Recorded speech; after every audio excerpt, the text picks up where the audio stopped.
Hey guys, so we're going to start with going over the homework from last night on page 375. So first one here says write an equation for a geometric sequence whose first term is 5 and whose common ratio is -2. So the formula a sub n equals a sub 1 times r to the n minus 1. So my first term is 5, my common ratio is -2. Okay, so this is my formula, and then it says find the ninth term, so I want to substitute 9 for n, and when I evaluate this, I get that the ninth term is -1,280. Next one, if a geometric sequence has a sub 1 equals 8 and a sub 7 equals 512, find the exact value of the common ratio. So they're telling us that the first term is 8, okay, and then remember, like when we were doing arithmetic sequences, we said that if the seventh term is 512, I can think about writing that kind of as a coordinate, where 7 would be my n and 512 would be my a sub n. So I substitute 512 for a sub n. My first term is 8. I'm looking for r. My n is 7. When I evaluate, I divide by 8 on both sides. I get that 64 is equal to r to the 6th power, and then I can take the 6th root of both sides to find that r is equal to 2.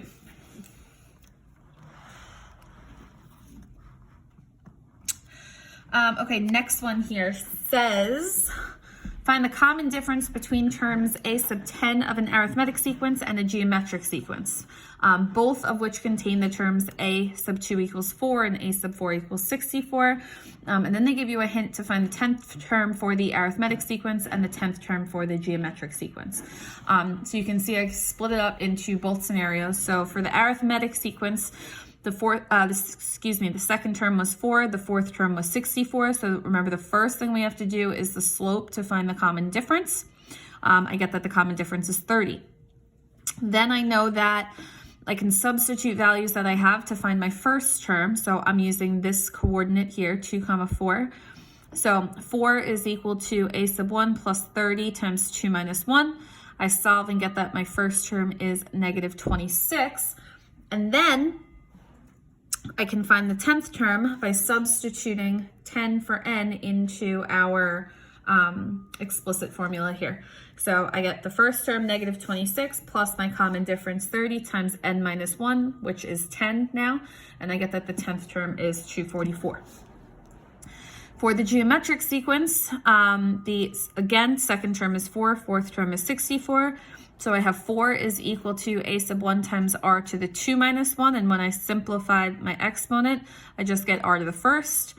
Then I have 64 is equal to a sub 1 times r to the 4 minus 1. And when I simplify, I get r to the third. Remember that my larger exponent always goes in my numerator.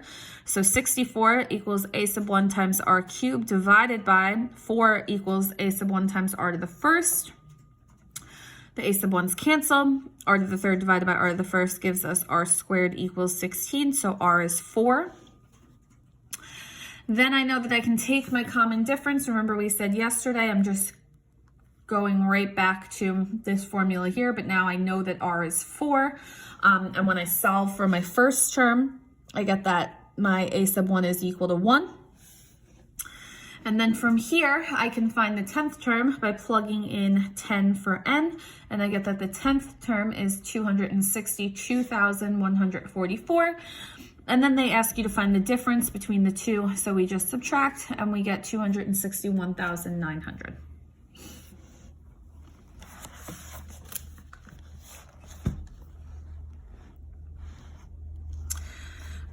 Okay, number 5. He's got 2 different options to work a summer job, and they want to know which option should he choose. So option A is an arithmetic sequence. He's getting $5 additional each day, so your common difference is 5. So they want to know how much will he make on the 30th day. So a sub 30 is equal to 100 plus 5 times 30 minus 1. On the 30th day, he'll have $245. On the 7th day, he'll have $145. So now I'm plugging in 7 for n.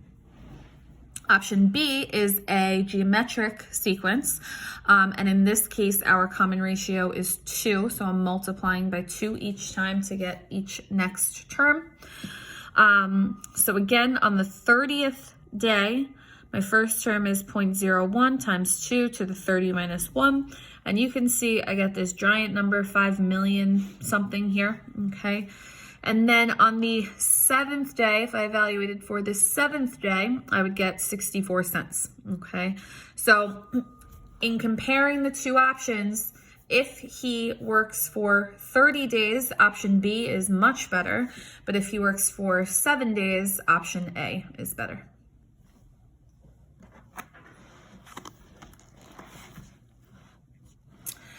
Okay, for number 6, it says, for part A, use the properties of exponents to determine the percent increase per year. So it's saying that the number of highway accidents increased by 20% over a 4-year period. Okay, so remember that our growth rate is 1 plus R, and it's increasing by 20%, so 1 plus 0.20.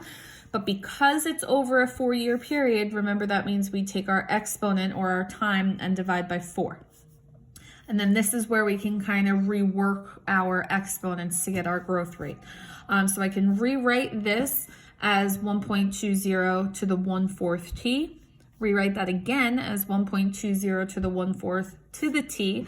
And I get 1.046 to the t. And then I can set that equal to 1 plus r to find that my growth rate is 4.6%.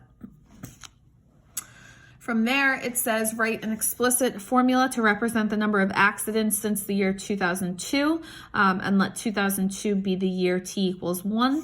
So the number of accidents that we start with are 5,120, and that comes from our equation here. So our formula is a sub 1 times r to the n minus 1, and then we now found that our growth rate is 4.6%, or this 1.046, okay? And then finally, using that formula, determine the number of accidents on the highway in 2006. Well, if we started in 2002 and now it's 2006, that means that it's been 4 years. So I substitute 4 for n, and I get 5,859.560. And because my decimal is above 5, I can round up to say that there were 5,860 accidents in 2006. Okay. All right, so remember that we are skipping lesson 3, and we're going to lesson 4. Okay, which is sigma notation. Okay. We're going to ignore the do now. It'll come back up later in this lesson, but for now we're going to ignore it. So sigma notation is used as a convenient shorthand notation for the summation of terms. So for example, first of all, this is the symbol for sigma notation, okay? It's kind of like a big Greek letter E, okay? And so this is saying here that we're starting at the first term when n is 1, and then this is going to the 5th term. So this is saying n starts at 1 and goes until when n is 5, and whenever you see the summation symbol, it means that you're adding terms together. So this is saying if it's a summation of n, okay, then that means you're going to take when n is 1, when n is 2, when n is 3, when n is 4, when n is 5, and add them all together, okay? So this symbol indicates that you have to add the terms together. The numbers at the top and bottom of sigma are the boundaries to tell us what numbers we substitute into the expression. What comes after sigma is an algebraic expression that we plug into to get our terms in the sum. So, for example, we have the sum of n cubed. We're starting when n is 1 and going until when n is 4. So this means that we're going to plug 1 into our function. So we'd have 1 cubed plus 2 cubed plus 3 cubed plus 4 cubed. So I'm starting at 1, I'm going until 4, and I'm plugging those numbers into our function, which is n cubed. I don't have to solve it. I'm just writing them as a summation. Here, we have the summation of 2i from 4 to 8. And I is just a variable. It does not mean imaginary numbers in this case. It's just a variable. So here we would have 2 times 4 plus 2 times 5 plus 2 times 6 plus 2 times 7 plus 2 times 8. Okay.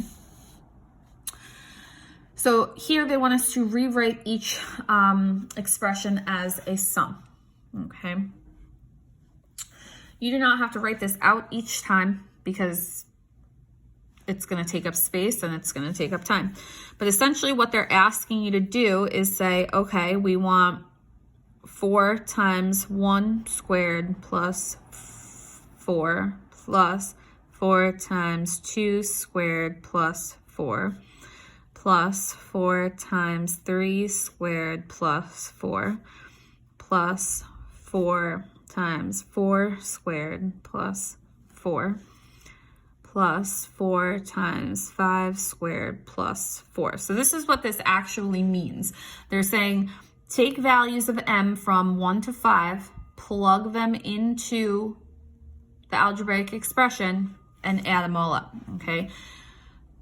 You do not, like I said, you do not have to write out all this work every time. You could just calculate the sum, okay? But 4 times 1 squared plus 4 is 8, plus 4 times 2 squared plus 4 is 20, plus 4 times 3 squared plus 4 is 40, plus 4 times 4 squared plus 4 is 68, plus 4 times 5 squared plus 4 is 104. And this would be your answer here. When they say write each as a sum, you can leave it as the sum of the terms. You don't have to actually evaluate it, okay?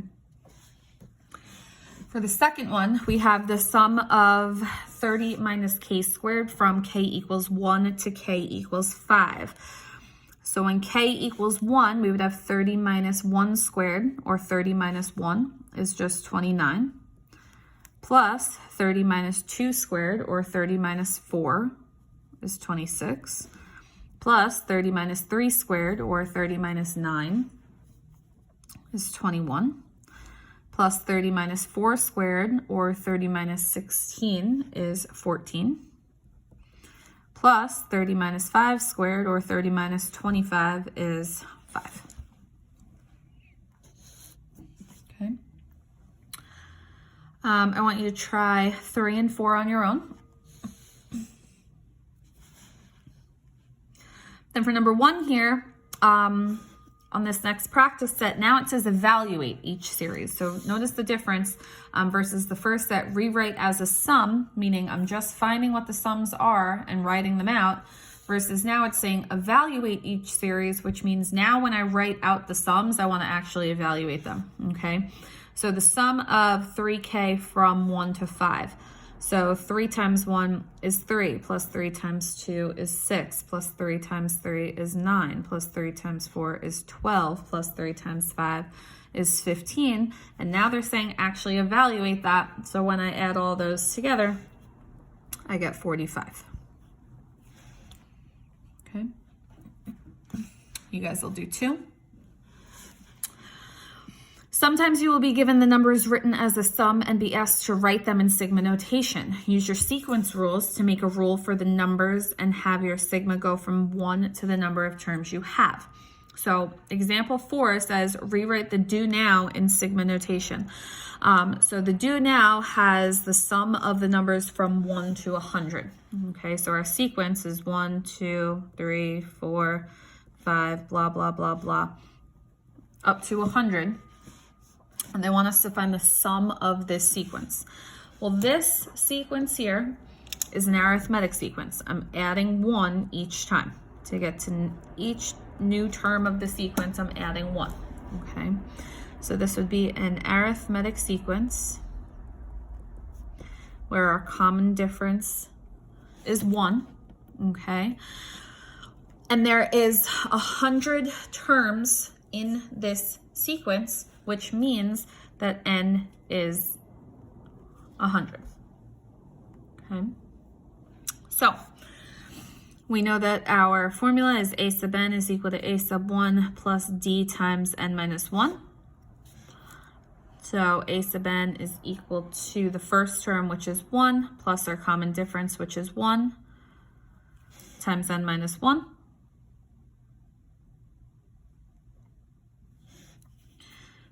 And then a sub n is equal to 1 plus n minus 1. And if you'll notice what happens here, our plus 1 and our negative 1 cancel out. So we just get that a sub n is equal to n. Meaning that when I rewrite this as a summation, we start when n is 1, we go to when n is 100, and I'm just going to add whatever the term is. So this means I'm going to add 1 plus 2 plus 3 plus 4 plus 5 plus 6 plus 7 and so on and so forth, all the way until I get to plus 98 plus 99 plus 100. Okay.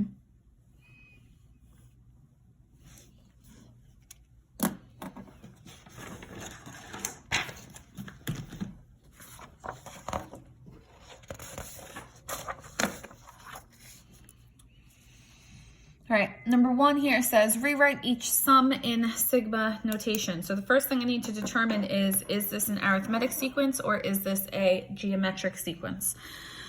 So to get from 5 to 11 to 17 to 23, I'm adding 6 each time, which makes this an arithmetic sequence.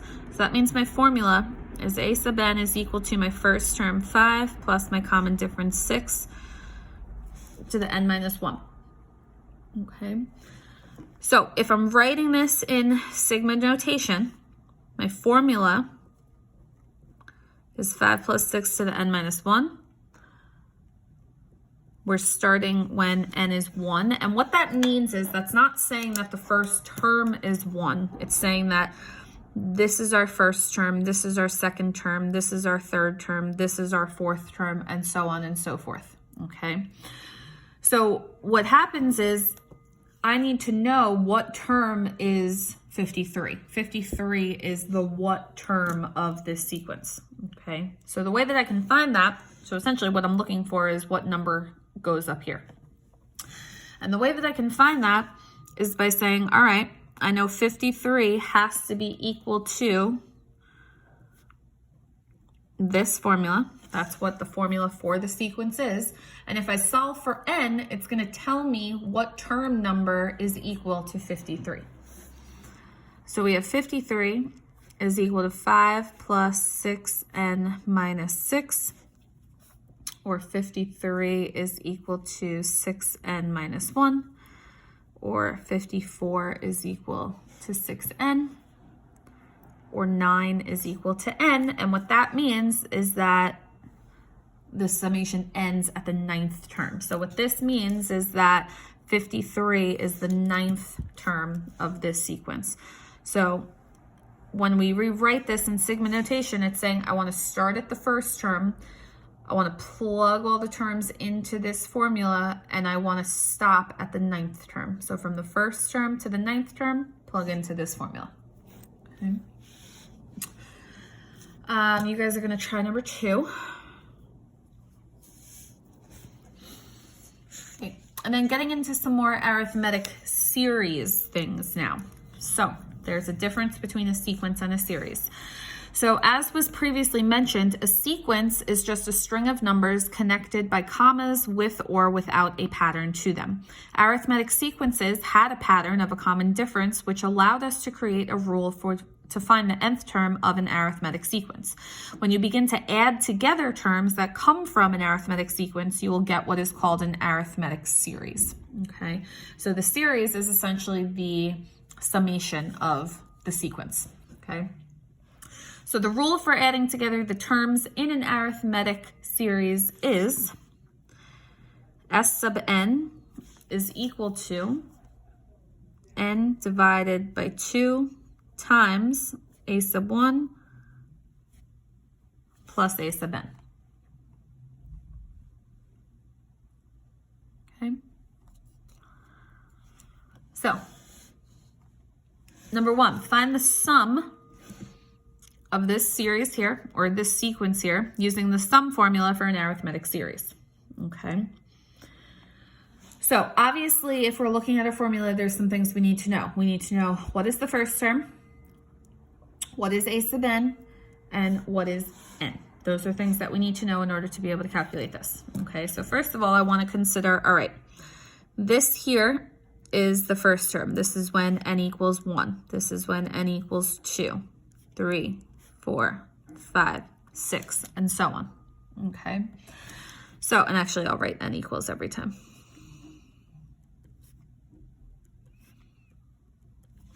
Okay, so as we can see, there are 6 terms in this sequence. So n is equal to 6. Our first term is obviously -1.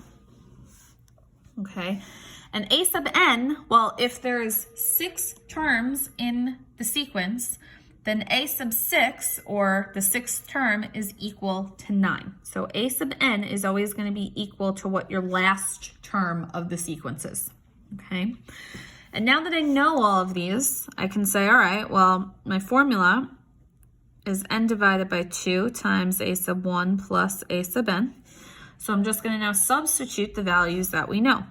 So I'm finding the sum of the 6 terms. So s sub n, I know n is 6, is equal to 6 divided by 2 times the first term -1 plus the last term 9. Okay, so literally all I did was substitute my values. So n is 6, so s sub 6 is equal to 6 divided by 2 times my first term, which is -1, plus my last term, which is 9. And when I evaluate this comes out to be 24. Okay.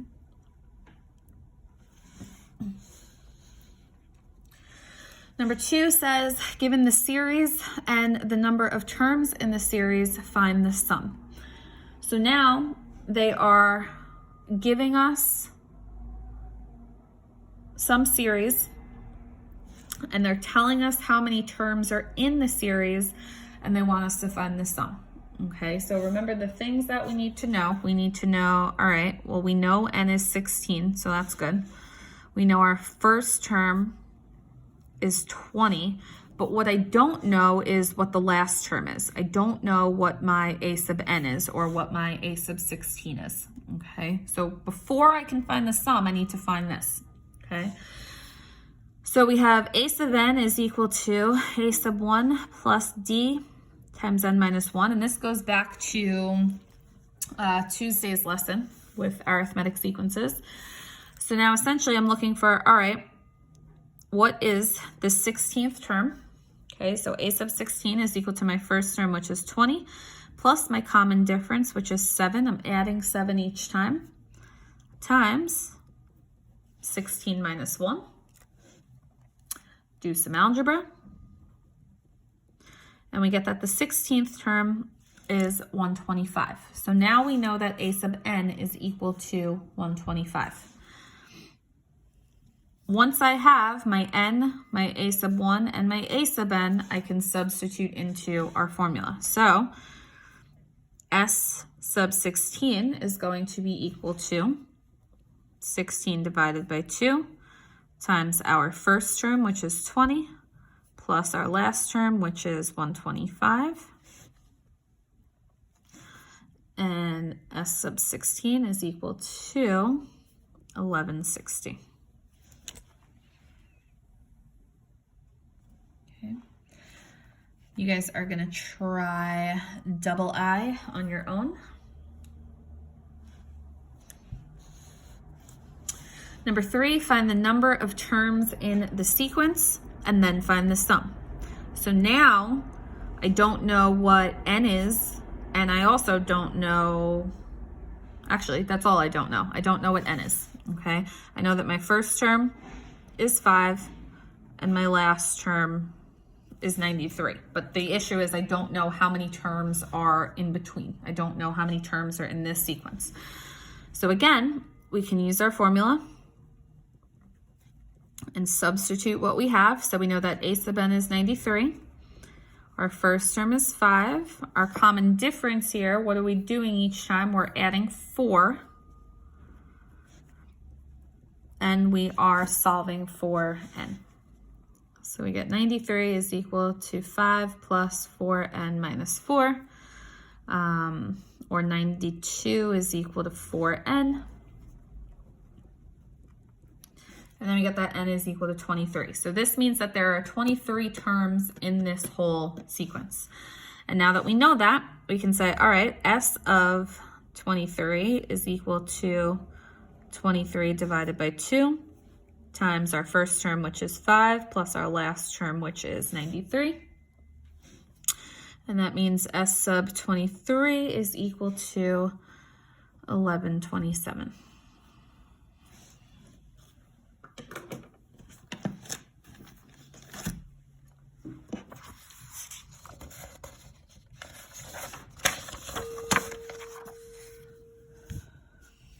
You guys are going to try 4 on your own. Number 5, we're evaluating the summation of 3n plus 5 from n equals 1 to n equals 33. Okay, so first of all, remember that if we're evaluating the summation,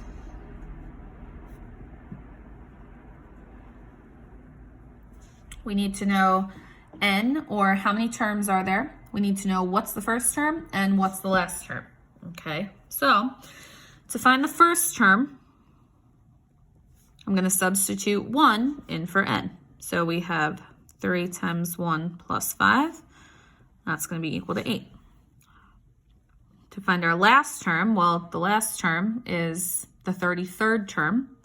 So 3 times 33 plus 5 is equal to 104. And to find the number of terms total, or your n, you're always going to do the top number minus the bottom number plus 1. So 33 minus 1 plus 1, which is going to be 33. Okay, so now that we know all that, we can substitute into our formula. So we have s sub 33 is equal to 33 divided by 2 times our first term 8 plus our last term 104. And we get that s sub 33 is equal to 1848.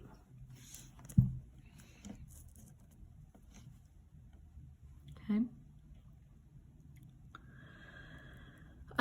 You're gonna try 6 and 7 on your own.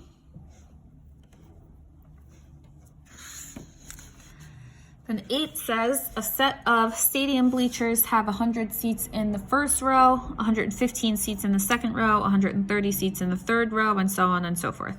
If the stadium has 40 rows of seats, how many seats are in the stadium? So we have 100 seats, then 115 seats, then 130 seats, and so on and so forth. Okay. If the stadium has 40 rows, this means that n is equal to 40. There's a total of 40 rows. Okay. And what's happening here is each time we are adding 15. So that means this is an arithmetic sequence. So a sub n is equal to our first term, 100, plus our common difference, 15, to the n minus 1. The first thing we need to know if we're going to sum this together is we need to know how many seats are actually in the 40th row. So we need to know what is a sub 40. So we have 100 plus 15 times 40 minus 1. And this is going to give us 685. So this means that there are 685 seats, okay, in the 40th row. And now I need to know how many seats are there in total in the whole stadium. So S sub 40 is equal to 40 divided by 2 times the first term, which is 100, plus the last term, which is 685. And S sub 40 is equal to 15,685. 700 seats.